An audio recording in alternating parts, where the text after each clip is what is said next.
नमस्कार, मी पंजाब तक। आज आहे 28 फेब्रुवारी 2025 आणि नेमक्या शेतकऱ्याचा हरभरा काढणी चालू आहे। हळदी काढायला सुरुवात केली।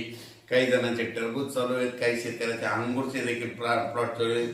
तर खास करून अंगूरवाल्यासाठी आनंदाची बातमी, कारण की आता ऊन वाढत जाणार आहे, पाऊस काय येणार नाही, म्हणून त्यांचा अंगूरचा भाव देखील वाढणार, म्हणून त्यांच्यासाठी खास करून आनंदाची बातमी।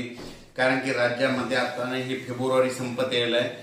5 मार्च नंतर तीव्र उन्हाची म्हणजे झळा सोसायला लागणार आहे, कारण की राज्यात म्हणजे ऊन तापत जाणार आहे। म्हणजे 38, 39, 40 पर्यंत राज्यातला पारा म्हणजे मार्च मध्ये वाढत जाणार आहे, म्हणून हा अंदाज लागला।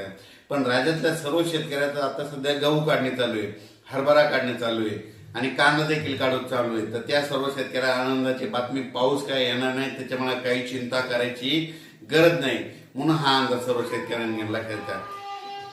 उद्या 1 मार्च आहे, म्हणजे 1 मार्च 2025 आहे। म्हणजे राज्यात 10 दिवस म्हणजे कसलंच म्हणजे पावसाची शक्यता नाही, काहीच नाही। म्हणून फक्त राज्यात मात्र मला शेतकऱ्यांचे फोन आले, म्हणजे टरबूज खरबूज ज्यांच्याकडे, त्यांचे असे फोन आले की आमच्या टरबूजाच्या प्लॉटवर आणि खरबूजाच्या प्लॉटवर आणि कांद्याच्या याच्यावर मधमाशी येत नाही। तर त्यांना मी सांगितलं की जोपर्यंत रात्रीची थंडी कमी होत नाही तोपर्यंत मधमाशी येणार नाही।